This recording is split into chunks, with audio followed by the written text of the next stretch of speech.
And we're live. We live. Hey, there's two people in here. It's not me for a change. How's it going, two people? There'll be three people. Wait. Let's move me. I'm not around. gonna leave you alone, gents or peoples. All right, let's just move my I'm gonna go to camera live chat this because way. I always forget to do that and then I miss shit. Hey, look at that.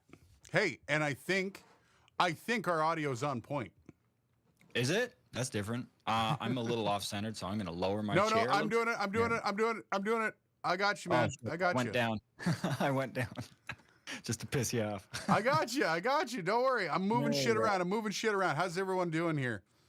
5 people, 1 like. How's it hanging? Man, it's been a week.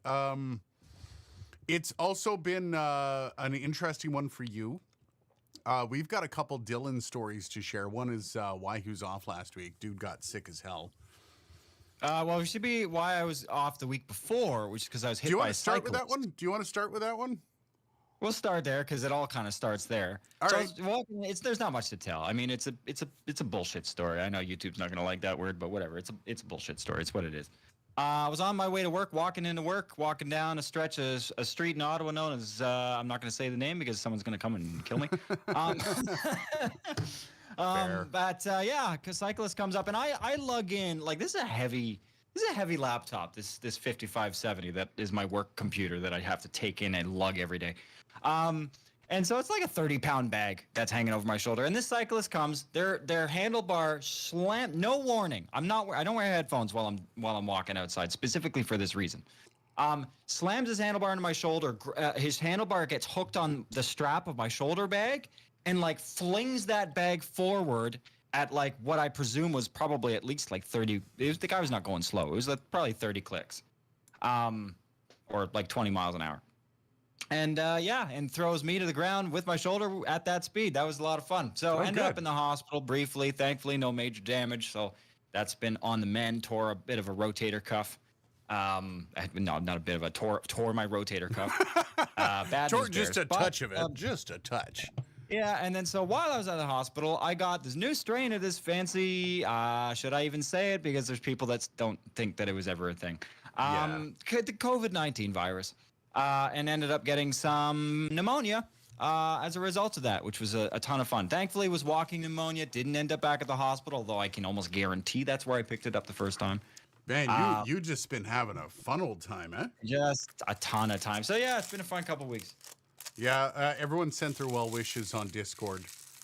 Don't mind me, man. These shotgun mics really pick up sound, eh? Listen to that. ASMR, man. Listen to that ASMR. Geek Gauntlet Podcast. How's it going? Happy Friday. We're doing great. It's actually nice to be back in the saddle again. My month has been crazy. We'll talk a bit about that. And Dan, how's it going? Happy Friday to you too, brother. 8 people in, 3 likes. Look at that. Already rocking the likes. I've been this whole gauntlet of shit being released, like the started with the Streamer X, the Pod Mic, the Mackie, man, the Mackie. That is it's just been wild. Interface reviews are brutal because there's so much to cover in so little time that you've got to switch. And then I had to do the head-to-head, and it's just been crazy. And then I'm doing like full edits for the podcast I work with, Minds of Madness. So it's just been, I haven't had a moment to rest. I've picked up Diablo 4, and I play it in like little spurts of like 10, 20 minutes here and there, but I haven't had time to play much. And yeah, it doesn't look like it's going to get any easier before August because we got some stuff coming up, studio time, all this stuff. So it's kind of nice to just slow everything down and just take an hour and chat because, oh my God, like this summer has been stupid, ridiculous. And the worst part is YouTube is going, like YouTube has ebbs and flows, and a lot of people in the tech kind of side of things notice a big slowdown as summer starts and people are getting outside more. They're not on screens as much. And like, that's what I'm experiencing. It's not a big deal. I don't really care all that much, but it's fascinating to see how like views are like the new videos are competing and they're getting good views, but the rest of the channel's just like kind of faltering a little bit.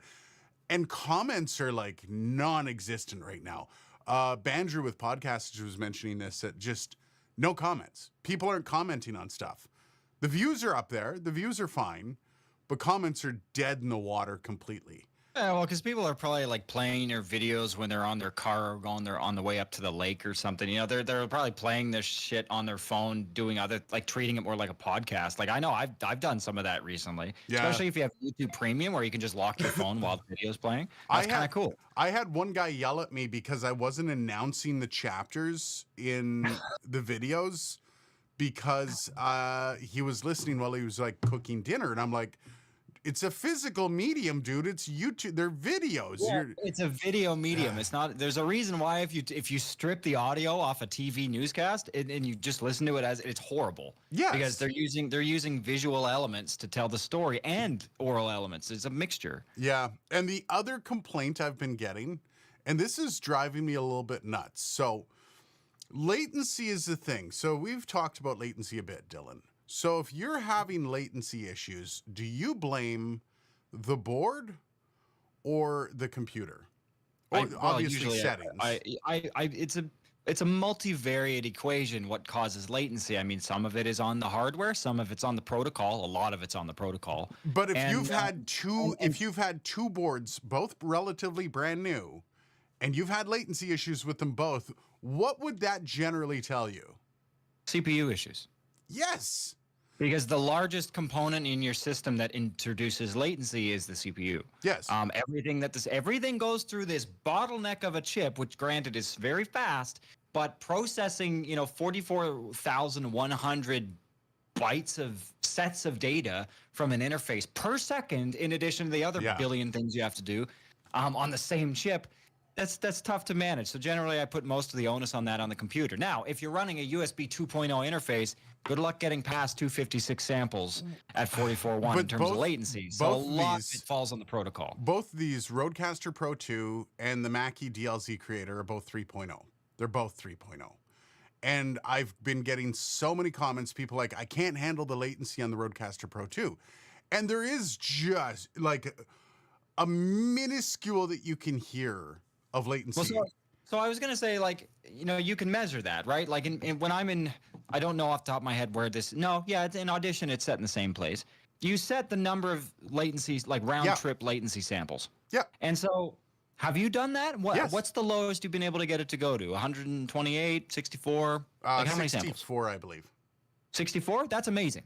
Yeah. I've got a freaking optical interface that the lowest it'll go down to is 128, and it's a $3,000 piece of equipment. Yeah. So yeah, I don't think 64 is certainly very not perceptible. In terms of like that's not going to screw up your performance. I usually say if I can get at least below 256, I'm good. Yeah, below 256 it's almost not noticeable. Like almost, you can just hear the edge. But all these people are like, scientific standpoint. So I will tell anyone that has a problem with that to look up the principle known as temporal fusion, which is the point at which your brain combines two sounds into one because they're so close together. And you will find that the threshold for temporal fusion is way higher than like 64 samples of latency. Yes. So imperceptible. It's just been interesting to see these people like returning product, and I keep getting all of these. Well, have they fixed the latency problem? Rodecaster Pro 2 does not have a latency problem. It's a USB 3.0 device. I believe it goes up to the USB 3.1 Gen 2, if I recall. So that means that it's something else within the chain of things, and the only other thing is usually your computer. And whether or not, if you have an older computer that can't handle that throughput of information, you're going to get latency. And if you don't set it properly, like a lot of computers can't go below 512. Like they can't go. So a lot of it is, just looking at the computer science of it, your interface has a chip on it, an ADC DAC chip, set of chips in some cases, that's only has one job. It's one chip, and it's granted much slower than a processor, but it's got one job, which is to, take these voltage measurements and turn them into sets of binary digits. That's it. That's the only thing it does. Meanwhile, your CPU is getting that same chunk of information doing a bunch of crap with it in your DAW, and then having to spit it back out in a fraction of that time. So, and that in addition to managing your operating system, managing literally every peripheral in and out in your computer, your keyboard, your mouse, your monitor, your speakers, everything goes through your CPU. So yeah, if you've got a shitty computer, that's kind of induced latency, big time. Yeah, so I think I might do a video about this. That's actually a decent idea. Maybe I'll rip one of those out this weekend. It's pretty simple. Yeah, These are the issues that you'll be facing if you have latency, because they and there's literal subreddits devoted to the latency of the Rodecaster Pro 2. Subreddits, man. And everyone's like, no. And I'm pretty sure what had happened was one reviewer had a shitty computer, and they did like they kind of jumped on it saying, oh, it's got horrible latency, and didn't say anything. And so everybody's been parroting the same thing, because I haven't seen any respected reviewers saying latency issues with the Rodecaster Pro 2. And now somebody's saying they had latency issues with the Mackie, and the Mackie was the same as the Rodecaster Pro 2, which is the same as any other interface. I will also say this and on the topic of latency. So if you're using Adobe Audition or other DAWs that allow you to switch the software protocol used to communicate with the driver. So most people know there's MME, there's WAS API, there's ASIO. If you're not on ASIO, you're an idiot. I'm sorry, that's your fault. That's what I'm getting at. Yeah. ASIO is pretty much in the PC world is the closest that you can get to interface level control with as few layers of software as possible between you and the interface. Yes. If you're using MME or using WAS API to communicate with the Rodecaster Pro, you're going through the operating system. You're going through all of Microsoft's bullshit. Yep. So if you're doing that, of course, you're going to have a ridiculous amount of latency and unstable audio and So use ASIO always. Yeah, that'll be part of the video. I'm gonna rip one of those out. I'm gonna put one of those videos out, because I think that, like, I've got the video for the Sennheiser profile mic, which, by the way, it's a USB mic. I'm pretty sure anybody watching here knows how that's gonna go. But yeah, we'll see if I can get that out before Monday. I'm not in a rush to get the profile review out, although there are a lot of people that want to see that. Judging by my channel, you probably know how the review's going to go. So just getting into the Sneed. We got a wrench in the house. How's it going, brother? Dan, sorry to hear about your last couple weeks, Dylan. It's been a rough couple. Well, so honestly, yesterday, I should say this. So this is really funny. And if he is watching, I'm sorry for mentioning this, but so I'm at work. Yesterday was just a horrible day at work. I had engineering tried to fix one program that we use at the station on my laptop, screwed up another. The wide orbit AFR client doesn't work on my laptop now, so I can't load content. Nice. And of course, I walked all the way into work only to realize we have 4 engineers and none of them were at the station that day. On top of that, I was having some issues with Monday.com, which is our basically logistics tool, not being able to download files. Things were going bad. And at one point, I'm trying to do this last minute spot that completely fell off my plate. And I start hearing fucking bagpipes. And I'm like, I swear to God. I know who your boss is, yeah. I'm just like, this is just getting funny now. I can't even laugh at this. Like, this is so I go outside, and the PD of our rock station, who I know you have spoken with, Andrew, is outside playing the bagpipes outside the station, literally outside my window. And I'm like, that's oh my awesome. God.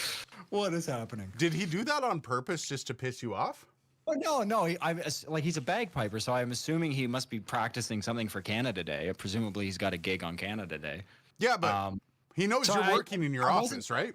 Yeah, well, he knows. I guess he figured that it would be soundproofed enough for it to not get through the windows, but it did very much. It got through the windows. Yeah, but so I didn't give him any trouble about it. I just rolled my eyes and went back to my house. I'm like, this is such a farce of a day. Oh my God. Dan's wondering if the headphones, the Geek Gauntlet says, I'm currently working with Rode to get my 2 NTH 100 headsets replaced.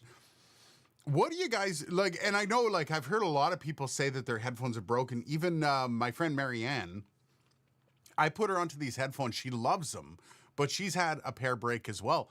I need to know how people are breaking these, or if it's just like a randomness in the... Dude, I guarantee it's people dropping them.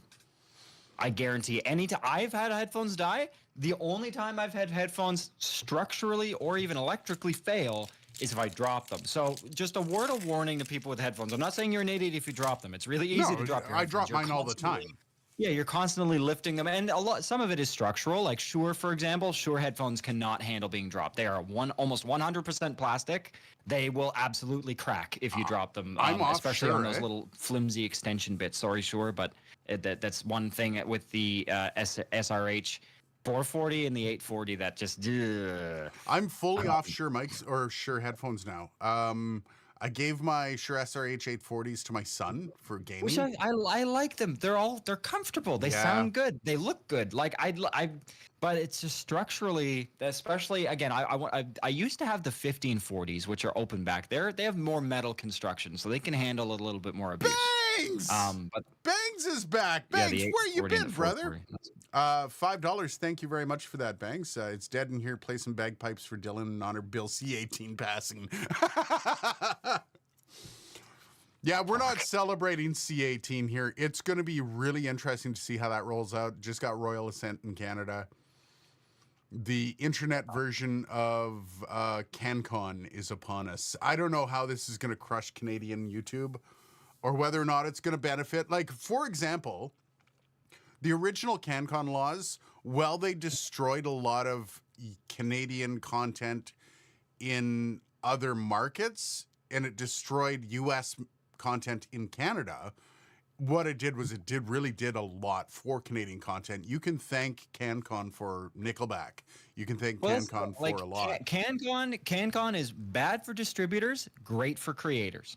Yeah. Or at least creators from Canada. That's the thing. Like radio stations and TV stations definitely have suffered since the advent of CanCon, and business-wise have just not been allowed to really be a competitive source, especially in the age of streaming. But Bill C18 stands to change that. And hopefully give Canadian linear media providers like radio and TV a bit more of a fighting chance. Well, you know what? But it's to try to push Canadians to watch more Canadian content. Yeah, which is like, hey, I'll watch it if it's good. I don't need you to force it down my throat. Like, if Canadians, like lots of people watch Linus Tech Tips. That's Canadian content. Yeah, but to be fair, Canada doesn't have a. And this has a lot more to do with opportunity, price, the cost differential between US and Canada. Starting a channel in Canada is a lot more expensive than starting a channel in the US. Oh, yeah. Oh, absolutely. So 100%. Yeah, there are some.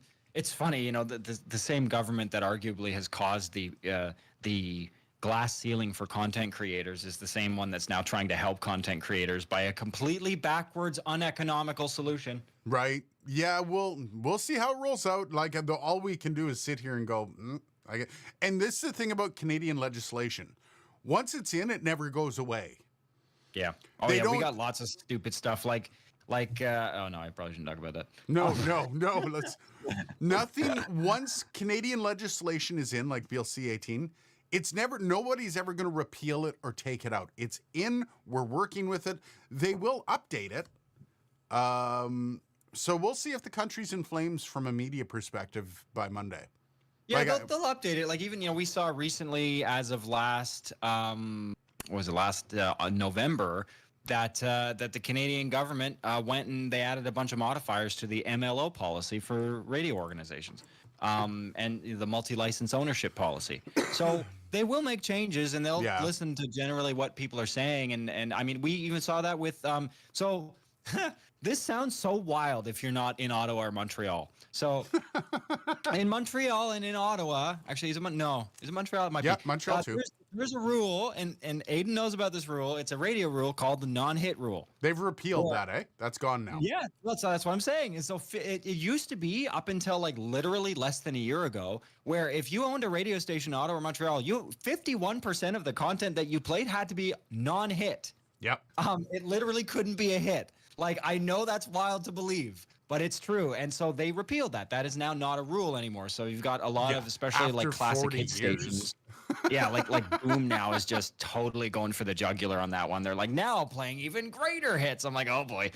But no, so it's like, yeah, they will modify it. So this bill C-18 will see some revisions and some amendments, I'm sure. We'll see. But that's this first little bit, just like the M1 MacBook, is going to be a little rough. Rick says 840As are my favorite headphones. I've got to try the 840As. I want to try them too, only because they look cool. Dale, how's it going, buddy? Everything is well, and we are not high. I'm going to take some CBD a little bit later, though. I'll let you know. In some pain? I just bought some Melda stuff the other day and thought of you. Oh, that's Bangs. That's for Bangs. Yeah, welcome back, Bangs. We haven't seen you in a while, brother. Yeah, I was going to say, Jesus. Yeah. We were just talking about this like a few weeks ago, like, welcome back. Liberty Dude has an interesting thing. So this is something I wanted to address because a lot of people jumped on me for my conclusions on the SoundPad. So Liberty Dude says, SoundPad sensitivity is interesting. One thinks new Mackie is low. Well, for many of us, the Rodecaster Pro 2, a table bump sets them off too sensitive. It's interesting because I agree with you. Like, I actually don't mind the Rodecaster Pro sensitivity. However, I also understand everybody has different sensitivities for that they would like. Like, I use, I think it's like 1200 DPI sensitivity on my mouse. Some people think that's ridiculously fast. Other people think that's turtle slow. What I would like to see is the ability to change the sensitivity on your sound pads. Well, and so here's the thing. So I'm going off of this hardware that they're using for these sound pads, these touch sensitive, velocity sensitive little blocks of rubber. They've been used on MIDI controllers for ages.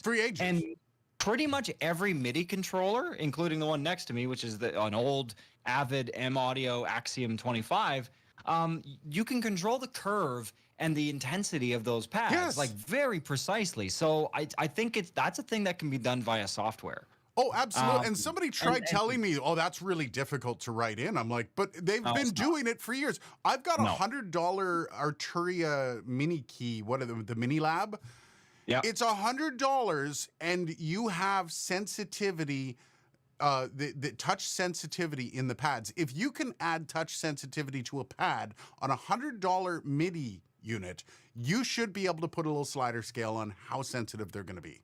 Like, it's a no-brainer. The same pads between the Mixcast, the Rodecaster Pro 2 and the Mackie, they're the exact. They look the exact same. They feel the exact same. Completely honestly, different. And having done a good amount of coding over the course of my adult life, I can say this: it's no different than coding an encoder, like a digital knob. It's no different than that. It's the same type of software code that you would write. So, which people are already doing that anyway, because obviously these interfaces and mixers have tons of digital knobs on them. But the one thing I didn't cover in the video about the Mackie, did you watch the Mackie video, Dylan? I did not. Either of them? So the one thing they're teasing is recording over Ethernet. So there's an Ethernet connection on the back of the Mackie. This thing's a beast. I was blown away by how impressive the Mackie was. Mackie in the house. If they offer expandability on this thing over Ethernet, how big is that going to be? Like, I'd buy it. I'll put it that way. I'd buy it. I don't buy anything, and I would buy it. This thing is so feature rich. And the one thing I love about it is it's not even in the same class as the Rodecaster Pro 2. The Rodecaster Pro 2 is like, here's a board with cute little faders, and it's great. The Rodecaster Pro 2 is amazing. It's in a league of its own. But then Mackie's one step further with this, like, we have a board that anyone can use with the 10-inch screen on it that is touch, that is super, like, the DSP effects on it are fantastic. The usability is amazing. It's built with Mackie's ruggedness in mind. So, like, I was gonna suggest, like, if Mackie had sent you the board for free, what I would tell you is you should do like you dial it back proportional to what the difference is. But do like an SM58, like how much can it take? Like drop a shoe on it. Like tap the shit out of the screen like as hard as you can and see if you can break it and just see what it takes to kill it. Because I guarantee it's probably built like a tank. Yeah, I want to if it wasn't a $1,200 Canadian. That's it. Like you probably paid for that out of pocket, right? No, they sent it to me. Oh, good. Okay. But I still like you'd want to get their blessing before you. I think this thing's going to be in use. Like it's the one thing that's holding me back from putting this thing into full-time use is its size. it's a chonky boy. I love it. It's chonkers, but I'm like, do I want to like give up my desk space? And I'm leaning towards yes. And if I end up doing a video like that and finding out, oh crap, because it is a plastic shell, like it's a plastic shell mixer. It's not metal. What kind of, is it? Can you tell if it's like a rugged, like at least a beefy kind of plastic? Yeah, or is it's a beefy. No, it's no Zoom plastic. I was gonna say I was gonna say it's not like a Zoom recorder. But it's also not like the Mackie of York. Because if they built this to old Mackie tank standards, this thing would weigh 15 pounds. It's like 6 pounds already. This Mackie that's sitting in my studio, like this thing is solid steel. Like this thing is not going anywhere. But this thing's 6 pounds and it's plastic, Dylan. Like it's so chunky. I mean, I guess that's the nice thing about it is it's obviously supposed to be a little more portable and a little bit more manageable. Because as you said, this 1642 is freaking 40 pounds. I joke about the portability of it, like in the video, like they're releasing a backpack for it, like Rode did, and I'm like, come on, it's 6 pounds.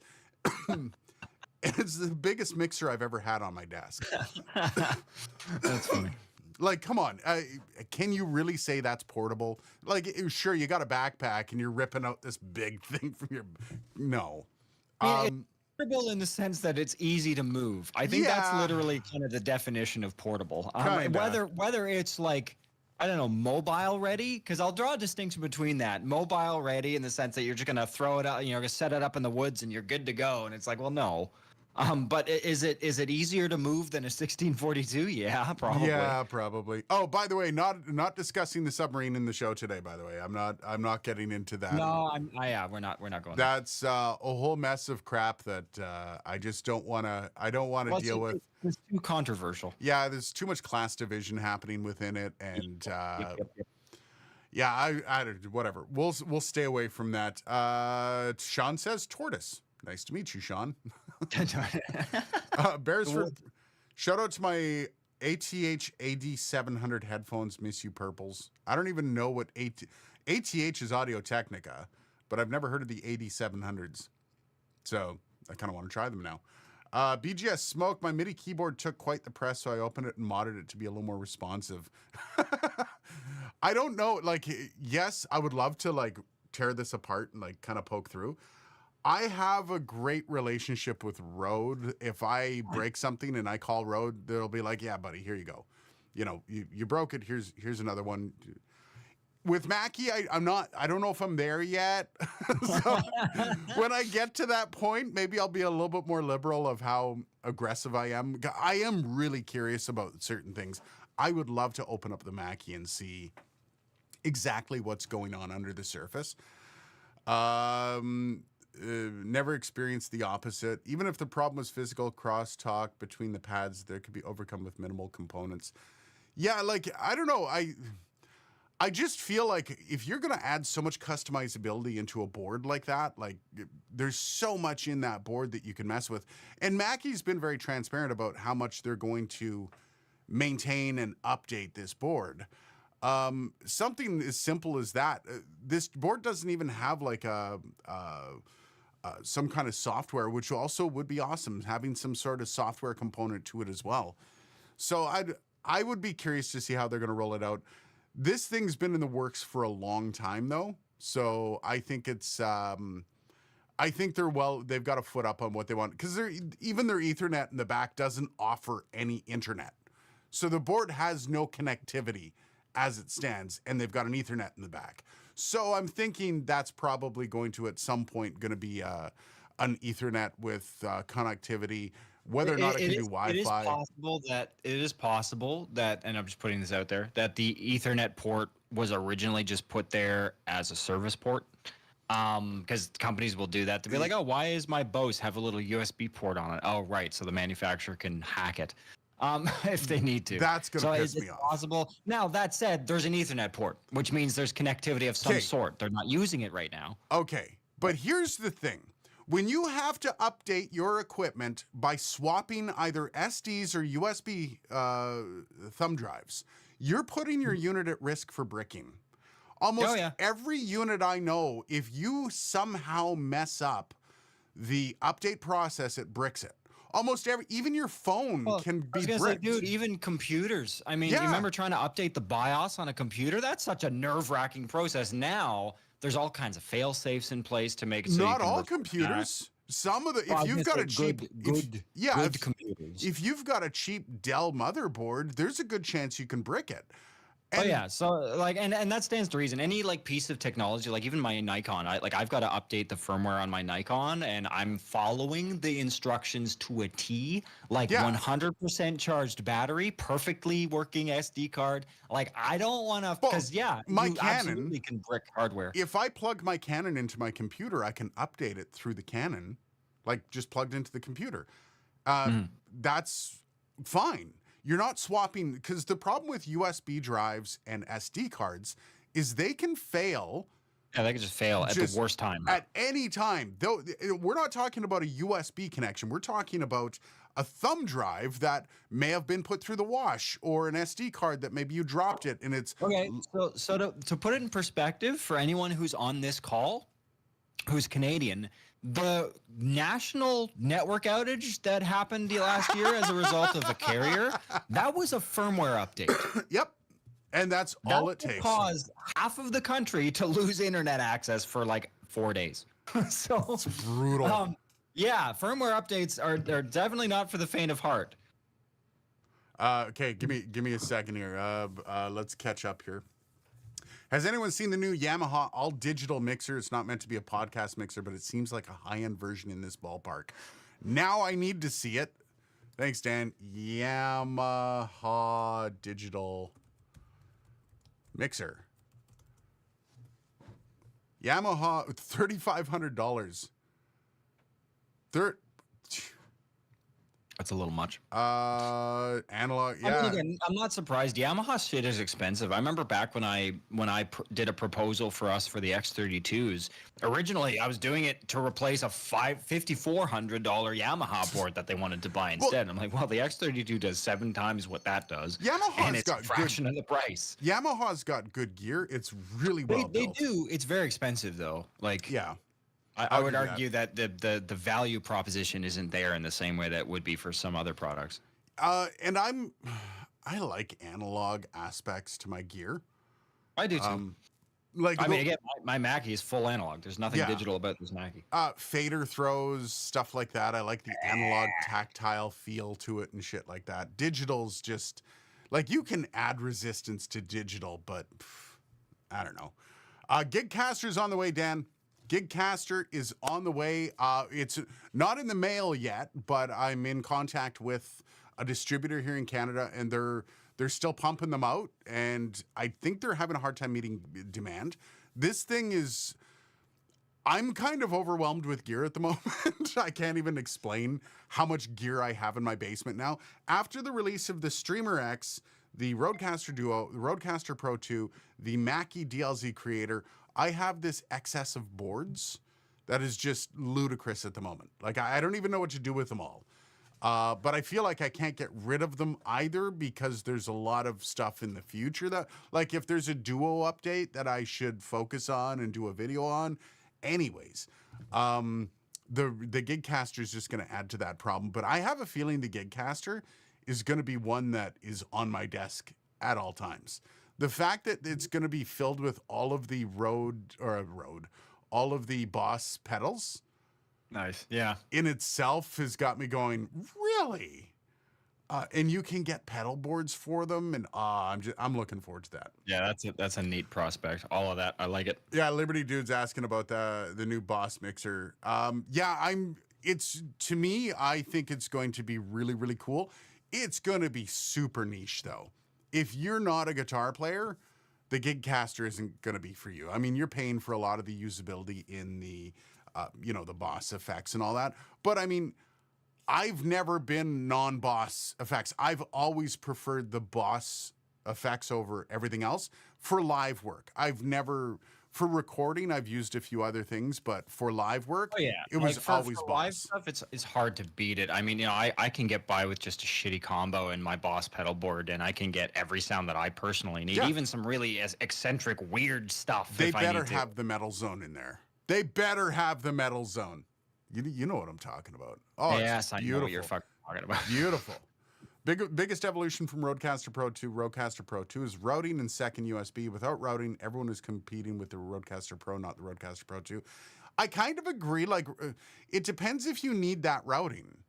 And But I the know, genius is there though, man. That's Rode setting the stage, right? That's yeah. what they do. Like, oh man, you guys are all focused on this little thing. Ah, we're gonna rig the game again. Well, but hear It's me. awesome. I But love it. what if Mackie, instead of appealing to the people that want the routing for their gaming and all that stuff, what if Mackie focused on plugins? What if Mackie focused on filling out their DSP like Apollo? Or the Apollo series, like something like that, where you can go and get an EQ or a compression. That, what if they did that? Wouldn't that fill a different need and kind of take them just in a slight fork off?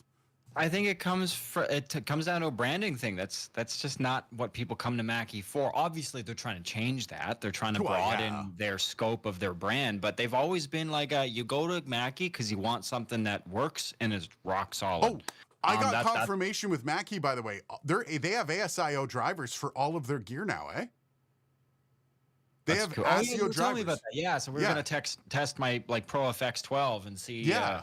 They yeah. have ASIO or ASIO drivers for all of their boards now. So if you go buy a ProFX 12v2 or 12v3, you can install ASIO drivers and multi-track with that shit. That's really cool. All right, we're almost caught up. What's more dangerous to? Okay, no, Sean told you. Dan, dude, I've got to pull a unit out of my rack. Yeah, you do. Remove one end of it to access an internal micro SD and then put new files on set SD. Oh, that is annoying. Any Well, I kind think of that's good though because that's like a built-in sobriety test, man. That's like a hey, if you don't know how to do all of this other preliminary shit, you probably aren't safe trying to change the firmware of this device. yeah, that's what you need is a sobriety test for your gear. Having an excess of gear is good. Sign your YouTube's. Well, the thing is, like, if you make it too easy and it's too dangerous, there's going to be a lot of people that will attempt it, not having any idea what they're doing, and they'll brick their hardware. So I think it's Yeah. always interesting when companies build in like an IQ test into their firmware update because they're like, hey, if you can't figure out how to do this, you probably shouldn't be You doing shouldn't this. be doing it. Andrew with an interesting point. Having an excess of gear is good. YouTube style is appreciated and working. I'd celebrate that. Think back to when you had to buy stuff. You know what? And I talked to Bandrew about this, and Bandrew was like, I wasn't getting free gear until I hit 100,000 subs. I was really aggressive, Yeah, you were. reaching out to companies and like, hey guys, I had a lot of like borrowing deals set up. I worked with Long and McQuaid here in Canada for borrowing gear from them. I found a way around buying gear. And when I really needed to buy something and send it back, I would just buy it from Amazon and send it back, which Amazon's kind of crushed because people like me doing that. But there was a lot of, in the beginning, there was a lot of like, am I going to have a video? What am I going to do a video about? If you look back on my channel, there's a lot of really like crappy, like I'm doing a video because I need to do a video this week. But I also wasn't doing weekly videos either. So it's kind of a balance. And I saw a tweet by, I forget who it was. And it said, having a tech channel is super easy to have a tech channel that's working, that's already established. Starting a tech channel is one of the hardest things in the world. And you don't just use your cell phone and film yourself with all the gear you have, because after 10 videos, you need to start finding other things to review. And then somebody said there is a point of equilibrium, though, with tech channels, and that sweet spot is awesome. And I reached that equilibrium last summer, I would say, where I was getting more gear through the mail than I was buying myself. And the last thing I just bought the profile, the Sennheiser profile. I'm not sending that back because I think I need to have at least a couple USB mics for comparisons. So I've got that. What's the last thing I bought? Oh, I bought a AKG P170 so I can do comparisons with the LA 120s, the Lawton Audio LA 120s. So I've bought a few things, but I think like I've bought maybe about $800 worth of gear this year. That's it. That's pretty good. So I've reached that equilibrium. Now the next stage is getting to the point where all I have to do is call a company and say, hey, I need one of those mics. That would be the next step. And God help me if I ever get there, because I have to go buy another workbench just to store my shit. I'm going to buy one of those Husky workbenches. Yeah, see that's one reason why I would never get. And as you know, I'm toying with the idea. I've already started scripting out some videos. Yeah.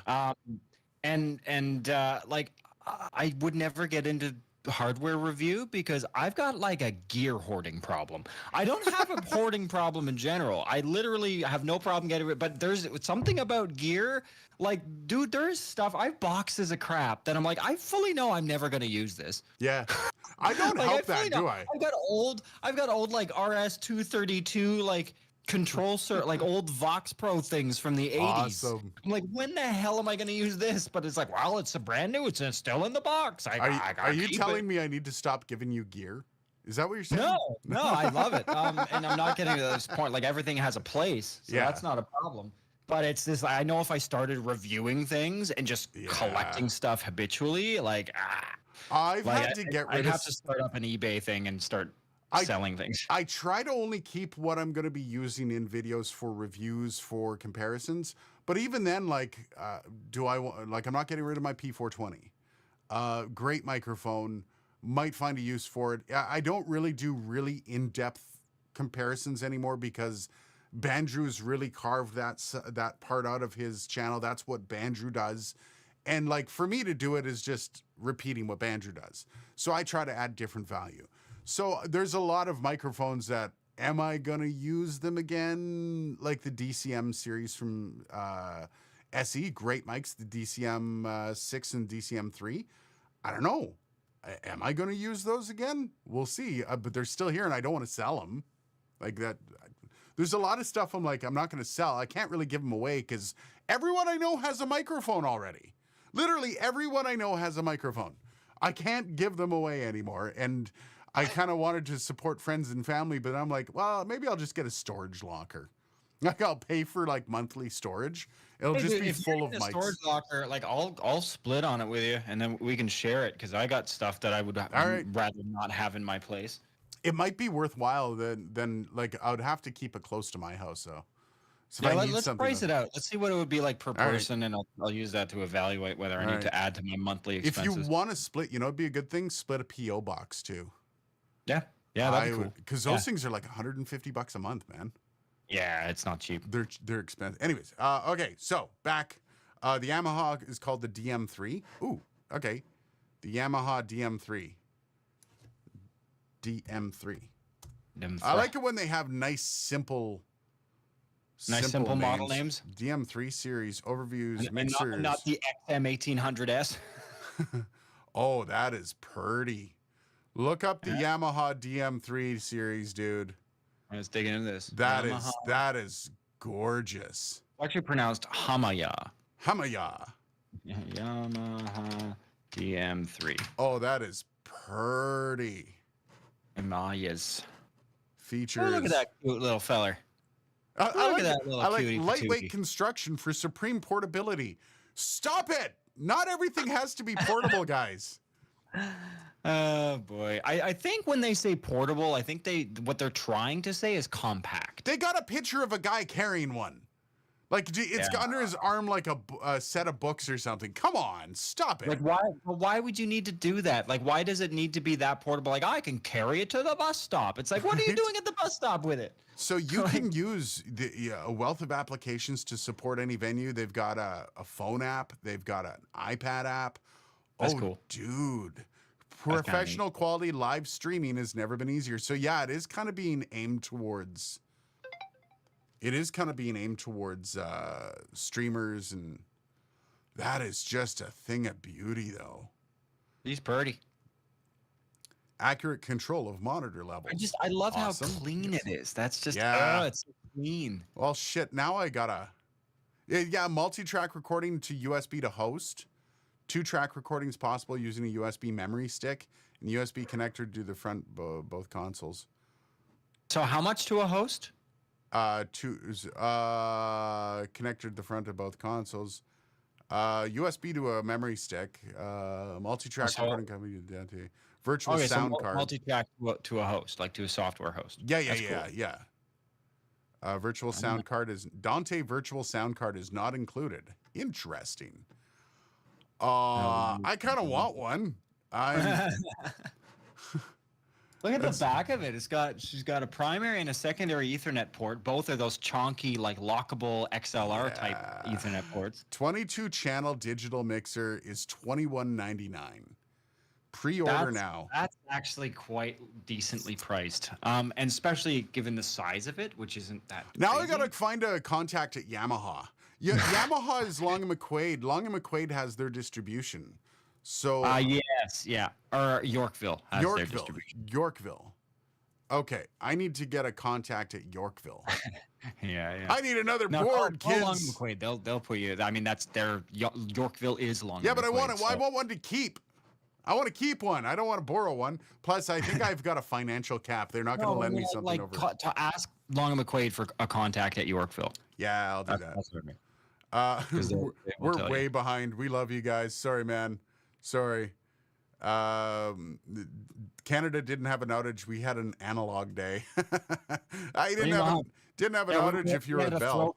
We had a throwback day. The blue brand is being retired, so Dylan better get his Yeti soon. He'll have to pay extra to get those collector's ones.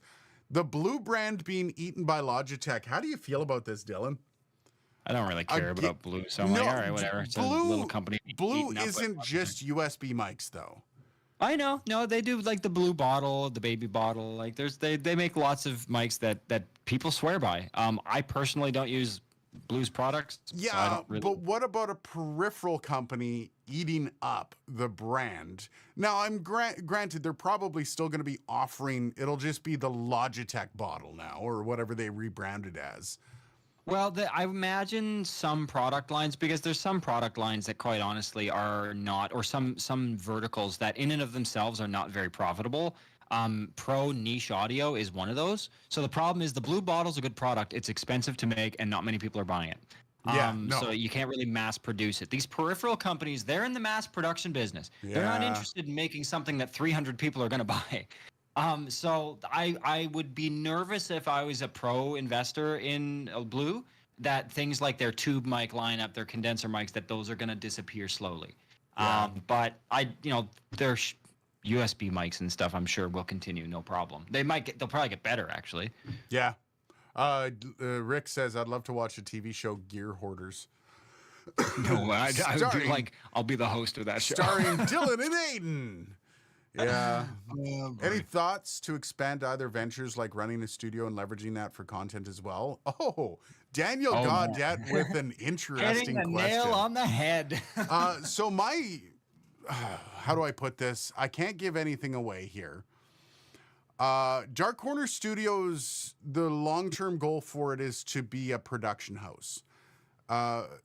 I've always wanted, actually, before I launched this station or this studio, and before I lost my job in 2015, I think it was 2016, both Dylan, myself, and another friend of ours named Brian, we had started up a production house, and it didn't completely slid off my freaking radar. Yeah, My brain. and it kind of slid off all of ours because I ended up getting a job, started working. Dylan got a job, started working. You moved across I across moved Ontario. across the province. Like, And then Brian got a job, so we all kind of like, all right, what double something we're calling it? Double Team Creative or Double something. Team Creative, that's what it is. And we kind of dropped it, and then YouTube started taking off for me, and blah. And I've been doing some voiceover here. I've been doing some editing here. I've been doing some stuff on every.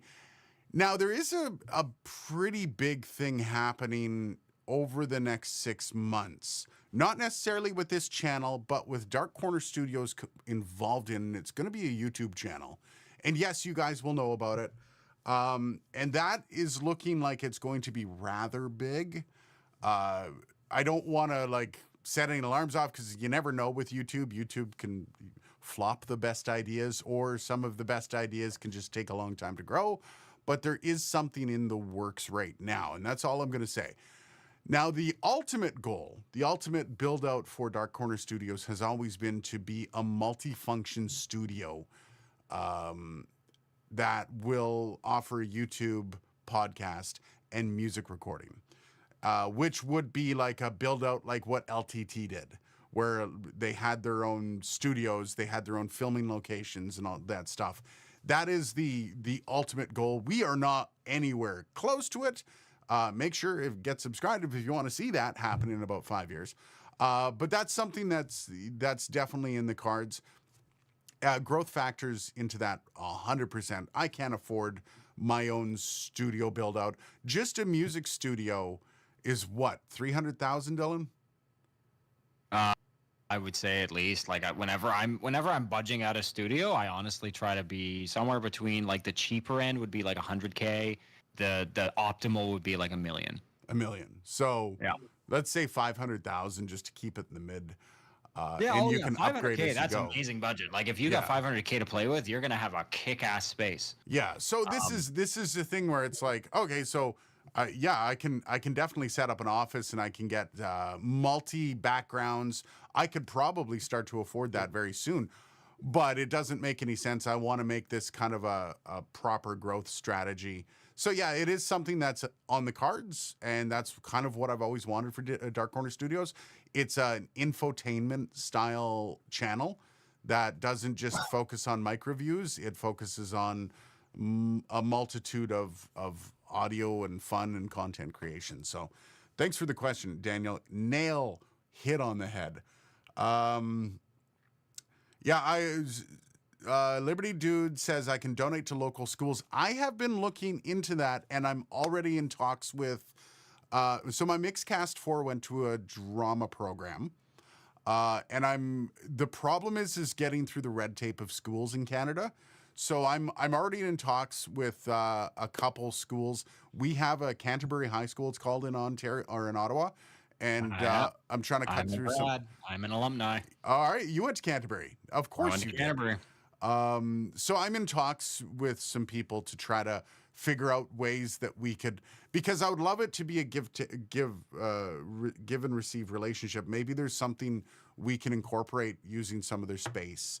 Like it's more of a relationship rather than just me throwing. They have. I'll tell you, as an ex-student, there would be mornings where at 7:30 in the morning, the entire string ensemble, and these are good musicians. These aren't your typical like high school kids. This is the music specialist high skills major, a SHISM as they call it in the Ontario education system. And they would just set up and they would play entire scores. And I'm like, wouldn't it be great to just sit here with a 2-track recorder and like just record all of this, because this is all amazing, right? But and like a super acoustically awesome, and it would just be in the lobby. Yeah. So I'm like, man, we should be doing those kinds of things with them. I really I'm trying to take the fuck around and find out aspect of coming up with video concepts. Like we were spitballing a couple months ago, and like, could you mic a pipe organ with a single microphone? How do you mic a pipe organ? And like, you don't mic the pipe organ, you mic the room that it's in. But that's the thing, and a lot of people don't understand room mic techniques and stuff like that. Yeah, so true. like, those are the kinds of things. It's kind of cool to see how good does it sound miking up a pipe organ.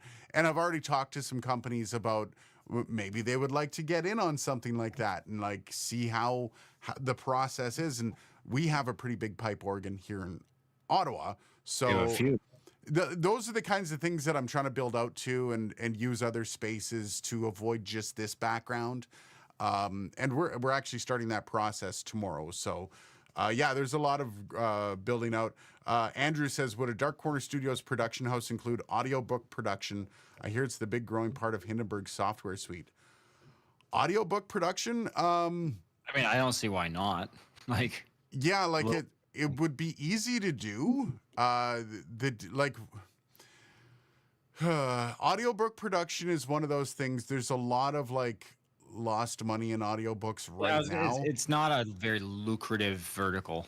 It is if you have numbers. So it's if you do one, like I still make $5 a month US. But if you have 300 books in your catalog, you're good. Well, it's the same thing, like, doing imaging for one radio station. It's not really it's going to bring in like a few $100 a month. But if you've got like 20 that you're working on, Yeah, you're gonna get a good full living from that for sure. Yeah. Never work with anyone crazier than yourself. Poor Dylan. Um, uh, That's fair. Anechoic chamber is part of your studio. Yes, that was actually one of the things we joked about that on a live stream about a year ago, and I've not forgotten. A good anechoic chamber costs about 100 grand.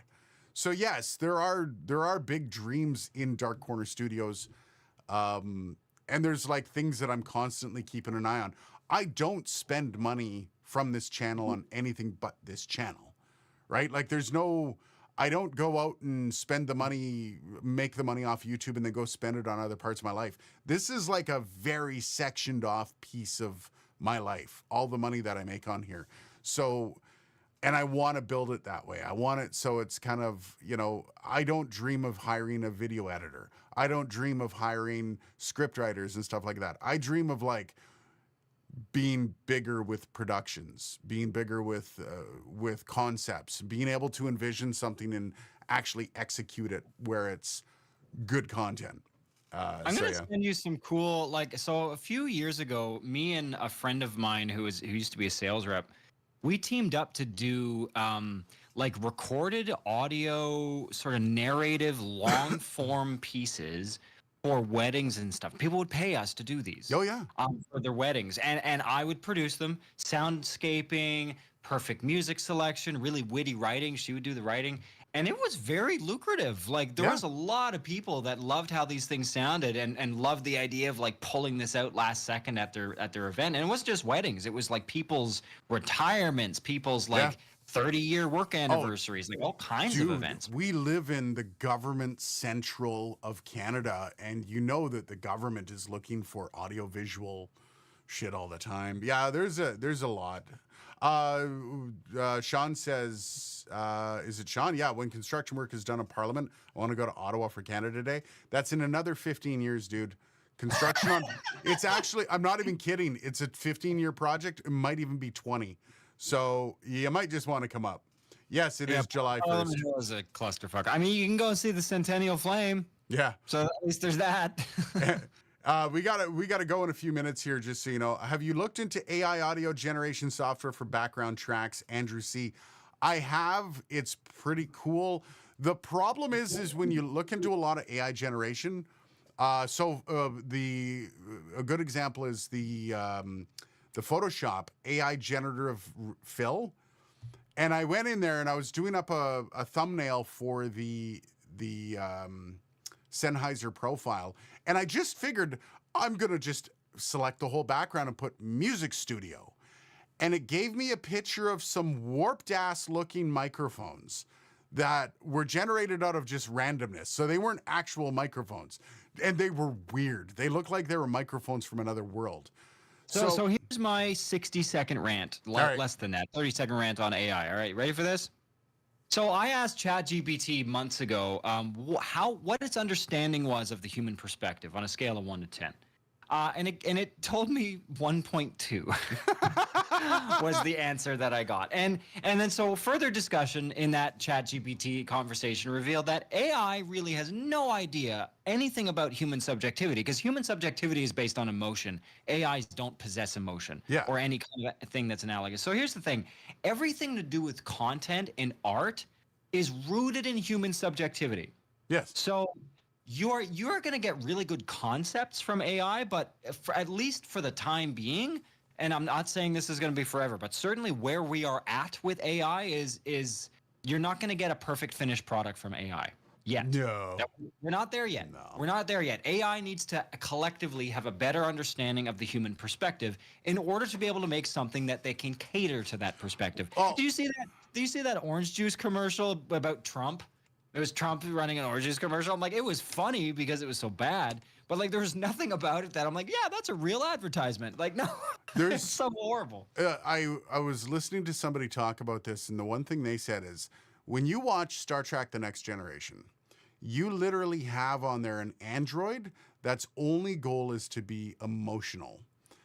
In the 24th century, they're still struggling with emotions. And I think that's actually a pretty apt way of looking at this, is even like some of the best sci-fi fantasy writers have noticed that the one human element that cannot be reproduced is emotion, and I think that won't ever be. Emotion is tied to mortality, and I think Content. Like, think about why you watch or why you love the content you do. It's because it makes you feel something. yeah. That's why you can't make a math equation for what is going to make someone feel something. You actually have to have experienced that emotion yourself to understand. So yeah, I think that's enough of a case where I'm not super worried about AI personally just yet. No. But yeah. Red Cabin, appreciate what you guys do. Don't always comment. Let me know if I can help. Cheers, brother. Thank you. Yeah, we're not at a stage of needing help. I'm still in kind of a holding pattern and getting content done. We're expanding a little bit. Like tomorrow, we're going into an actual music studio to record some content around drums. And I know it's not going to do well. I know the content isn't going to take off, but I also know that YouTube works in mysterious ways. And I think this is going to bring us some more people in that might be interested in that stuff. Can you mic a drum set with 3 mics? We know you can. So how do you do it? How to mic a drum set? Can you mic a drum set with a Zoom H8? That's my favorite one. And it's just going to be that kind of stuff. And developing more outside of the realm of just holding up a microphone and saying, I like microphone, or me no like microphone. And I think that's the big deal. Being able to test things on a larger scale would be awesome too. Like, I would love to. So this would be a great thing. Take something like a Rodecaster Pro 2 and go to a studio, record a guitar track into the Rodecaster Pro 2 as well as the main board, and see if people can figure out where it was recorded to. Yeah, let's do it. Let's do another blind test on my 5570 and get me to guess which is which. But that's the thing. Like, those are the kinds of things that I think are really cool to see. See how much power you have in your hands at home with, like, just a Scarlett 2i2. I was listening to Glenn from SMG, Spectre Media Group, and he's talking about the best thing to record guitars from home is a 2i2, a Scarlett 2i2. It's DI has never been better.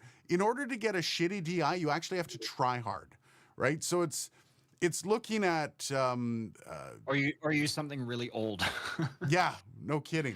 So anyways, let's just scan through really quick. It's like 6:15. I got dinner on the way. Super Toys last all summer long. I don't know what that means. I am and have always been a bot. Dan, the bot. You should change your name to Dan the Bot. Dan the Bot. Data had many goals. He did, right? This stream is not AI, by the way. All right, guys. Cheers. Thank you very much for joining us. Have yourself a great week. We got a lot of work this weekend, and we'll see you next week. If I can't get anything else out, it'll probably just be the Sennheiser profile video on Monday. Have a good weekend, guys. Ciao.